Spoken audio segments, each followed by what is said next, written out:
मित्रांनो, आपण आता शिरवळच्या मैदानामध्ये आहोत. अध्यक्ष केसरी शिरवळचं मैदान संपन्न होतंय ओपनचं. आणि या मैदानात हिंद केसरी सचिन आणि सोबत मथुर आज आपल्याला एकत्र पळताना दिसणार आहे. मथुर पण चाललाय खाली आणि गाडीचे ड्रायव्हर आहेत अच्युत दादा. सर्व प्रेक्षकांची गर्दी आपल्याला पाहायला मिळते खाली चालले आणि भरपूर लांबून प्रेक्षक आज मैदानात दाखल झालेत.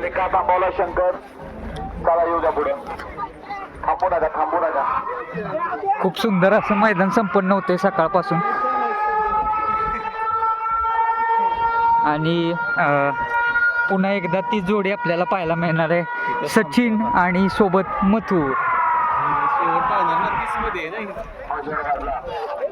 साधारणतः 30 ते 40 या दरम्यान आपल्याला ही जोडी आपल्याला पाहायला मिळू शकते. बघूयात आता जोडीविषयी आपल्या प्रतिक्रिया नक्कीच कळवा. धन्यवाद.